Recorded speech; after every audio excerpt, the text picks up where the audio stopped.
안녕하세요. 이문혜입니다. 제가 일단 그 아메이를 선택한 이유가 일단 Y 아메이라고 얘기를 들었는데 저한테는 일단은 그 마이 스토리라고 이렇게 들리는 것 같더라고요. 그래서 이렇게 뭐 일단 자료는 준비하긴 했는데 혹시 그 이 계신 분들 중에 뭐 어릴 때 어른들이 찾아와가지고 문 두들기는 소리 들어보신 분 계신가요? 못 들어보셨네요. 저한테는 좀 이런 어릴 때 그런 기억이 아직 좀 생생하거든요. 문을 두들기면서 뭐 돈 내놔라. 뭐 그렇게 뭐 반항까지 들리는 그런 게 좀 있었거든요. 그리고 어머니가 좀 겁을 씹어 먹으시고, 그다음에 아버지는 뒤늦게 뭐 술을 드시고 오셨던 그런 유년 시절의 기억이 지금도 좀 많이 남아 있습니다.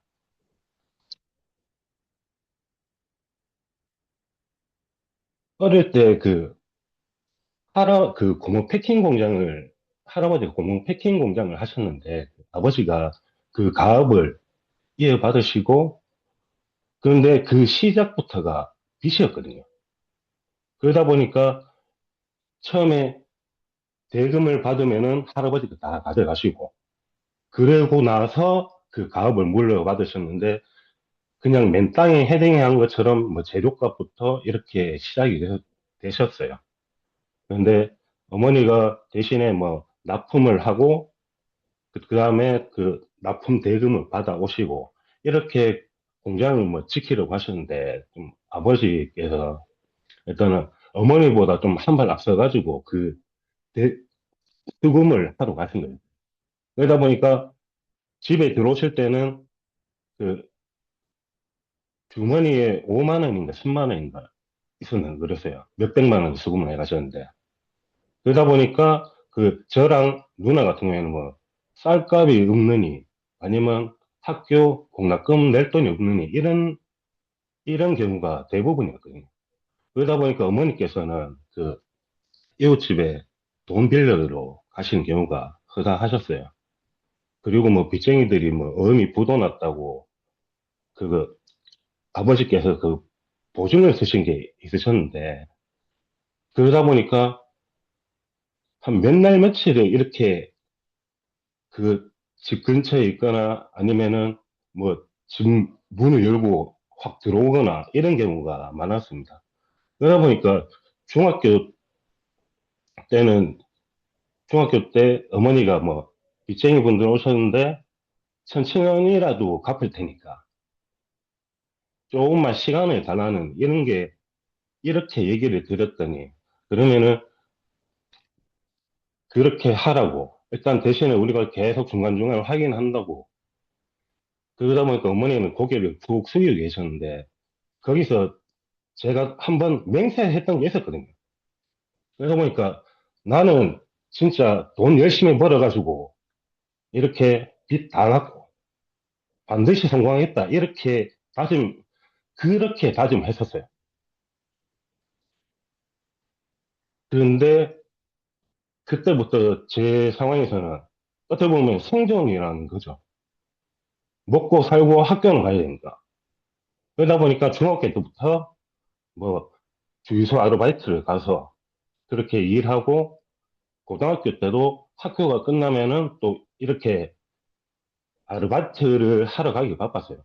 다른 친구들은 뭐 학원을 다니고 이런 친구들이 많았었는데 그러다가 제가 고등학교 그진 3학년 때쯤에 그 직업군인을 가면은 그래도 빨리 돈을 벌 수 있고 그렇다는 얘기를 전해 들어가지고 일단은 그 항공기사 자격증을 따러 학원을 다녔거든요.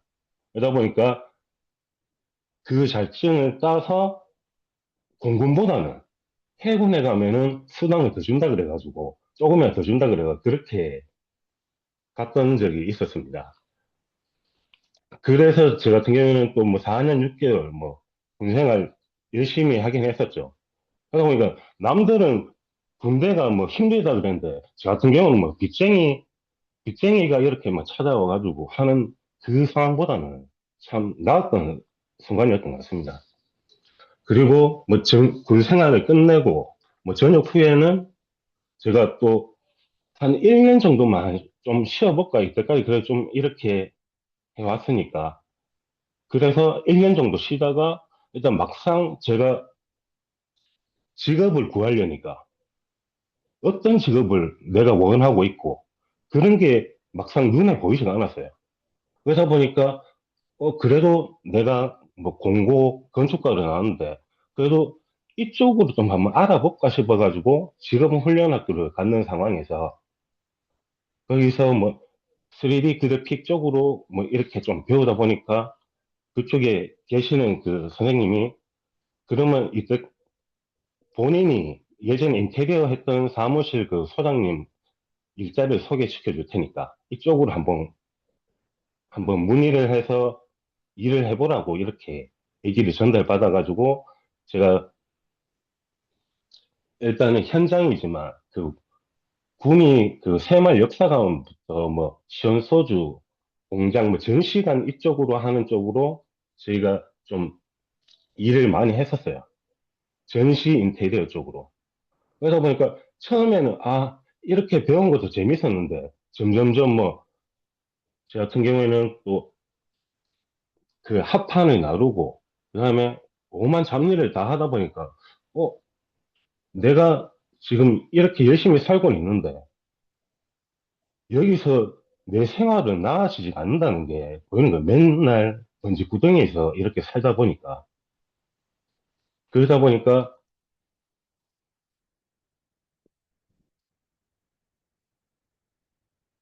그러다 보니까 일단 또 학교는 또 가고 싶고 그런 게 있었는데 진짜 좀 힘들더라고요. 그 상황에서 일단 대구 쪽 이쪽으로 이제 좀 서울 지방 쪽으로 댕기기는 좀 그래가지고 대구 쪽에 인테리어 하시는 뭐 실장님 밑으로 들어갔는데 그 당시에도 솔직히 좀 일을 끝내고 퇴근하고 그 인테리어 실장님이 와서 뭐 좀 내 지금 있는데 와서 밥이나 먹고 가보라고 이렇게 하셔가지고 밥을 먹으러 갔어요. 그랬는데 고깃집이었는데 그분이 보니까 다른 분들 뭐술 마시고 뭐 밥 먹고 고기 먹고 다 했는데 그냥 네 왔는 김에 그냥 된장에 밥 말아 먹으라 이렇게 얘기를 하시더라고요. 솔직히 고기는 안 좋아하는데 정말 좀 기분이 나빴어요. 그런 상황에서 너 혹시 오늘 문틀에 그 사춤이라고 있어요. 문틀에 구멍 뚫린 그 연결 시멘트 발라야 되는 부분이 있었는데 그 당시에 불빛이 꺼진 불이 안 들어왔어요. 불이 안 들어왔는데 제 핸드폰 라이트를 켜가지고 약간 벽에 기대놓고 세워놓고 그 시멘을 손으로 개고 있는 거예요. 물 받아가지고. 그래서 공구도 없다 보니까 손으로 그 문틀 사이에 계속 하고 있는데 실장님 이거 문틀에 시멘트 자꾸 흘러내립니다. 이거 도저히 지금은 상황이 안 돼서 혹시 다른 방법 있으면 얘기를 해 주십시오. 그러니까 그러면 내일 퇴근하는 길에 내일 출근하는 길에 그거 공구상에 가서 뭐 우레탄 폼이라고 사오라는 거예요. 그래가지고 내일 아침에 하면 된다고 했는데 그 시간이 10시가 넘은 상황이었어요. 그러다 보니까 화는 화대로 다 나고 진짜 내가 이렇게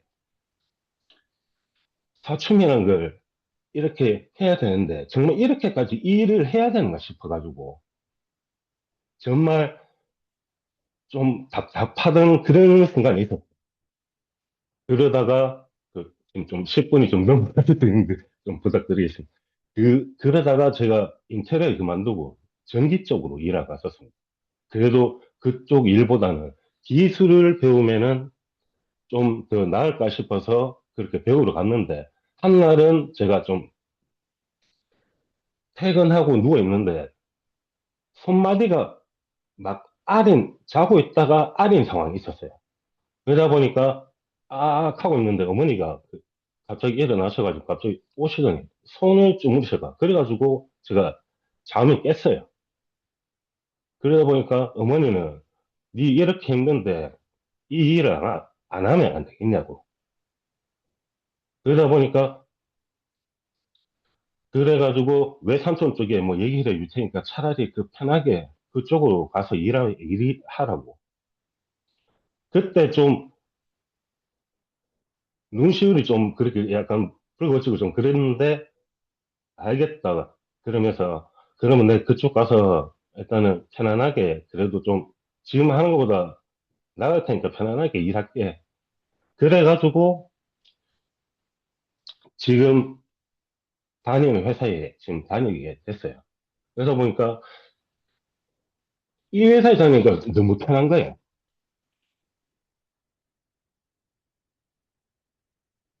정말 몸이 편하니까 이런 간절함 이런 게 전혀 사라지더라고요. 그 당시에 뭐 빚쟁이가 찾아오고 뭐 이런 그 현장 일하고 이런 상황에서는 그런 걸 아예 못 느꼈는데 내가 그렇게 다짐하고 결심했던 게 어느 순간 이렇게 안락함에 젖어가지고 내가 그걸 생각을 못하게 된다는 게 좀 많이 좀 그랬었습니다. 안정이라는 게 솔직히 그 살짝 달콤한 그건데 그 하나만 벗어나면 되는데 결국엔 제가 그런 식으로 다시 또 했다는 거에서 정말 후회가 된다고 그렇게 느끼고 있었습니다. 그런 순간에 갑자기 군대 동기가 갑자기 처음에는 이 친구 군대 동기가 아메이를 알린 사람 두 명이었어요. 첫 번째 친구는 정말 좋은 사업이 있는데 제보자. 진짜 형네 진짜 정말 같이 해보고 싶어서 그런다. 그래가지고 일단은 한번 이렇게 붙들려 간 적이 있었어요. 그랬다가 아 좀 이상한데 혼자 또 커피숍에 데리고 가가지고 막그 사업 설명을 하는 거예요. 이거 몇 퍼센트 몇 퍼센트 했는데 뒤에는 안 들어오지. 그러다가 그 친구랑 또 안 보게 됐다가 잠시 물 좀 마시고 지금 모임. 그러다가 두 번째 동기 한 명이 그 친구가 그때 상사가 달고 있었는데 와이프가 아메이를 한다고 그래가지고 또 알리러 왔는 거죠. 그러면 네 이 제품 한번 써봐라. 그렇게 하길래 아 알겠다. 그러면 한번 써볼게. 그리고 또 며칠 뒤에는 와가지고 요번에 뭐 어떤 미팅이 있는데 한번 같이 가볼래. 그래가지고 같이 가게 됐어요. 그런데 처음에 애프터를 하는데 무슨 말인지도 모르겠고 오늘 어땠나요? 아 좋았습니다. 하면 그냥 무덤덤하게 아무 의미도 없이 좋아요.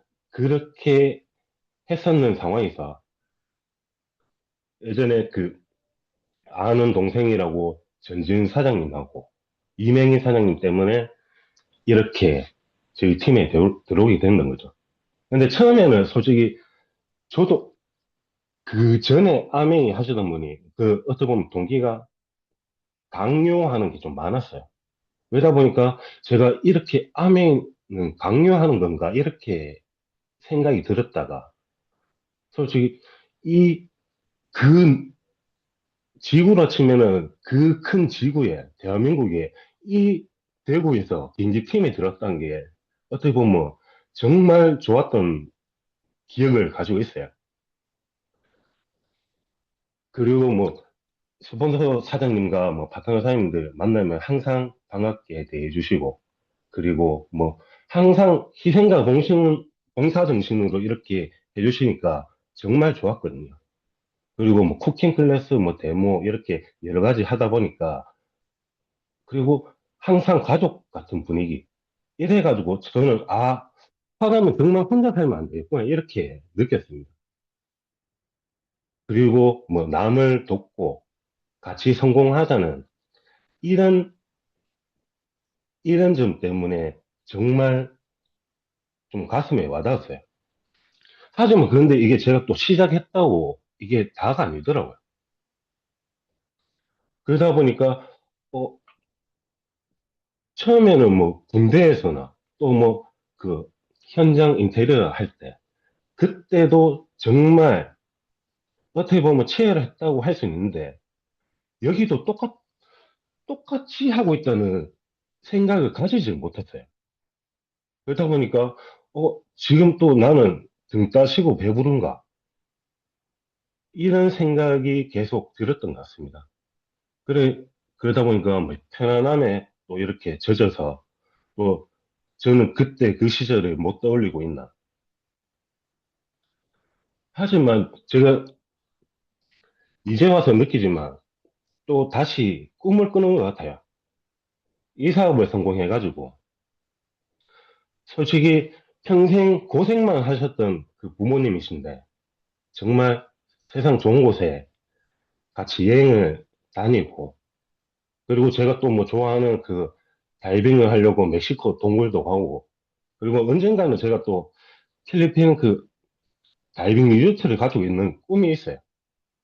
거기서 제가 당했던 거와는 다르게 정말 천사 같은 이런 그 사장이 되고 싶은 꿈이 또 있습니다. 그리고 항상 제가 또 기부 이런 거는 정말 최대한 좀 제가 잘 되면 진짜 많이 하고 싶은 그런 생각을 가지고 있었어요. 그 이육사님처럼 그렇게 하면 더 좋겠지만 하나하나 제가 저한테 좋은 일이 있을 때마다 저는 지금 기부를 하려고 하고 있거든요. 어떻게 보면은 제가 받았던 사랑 뭐 이런 거 받았던 그런 걸 좀 베풀고 싶어서 그래서 이런 꿈이 꼭 이루어졌으면 좋겠고요. 그리고 여기 계신 모든 분들 한 5년 뒤에는 전부 다 더 좋은 모습으로 더 높은 핀으로 이렇게 항상 끝까지 같이 갔으면 하는 소망이 있습니다.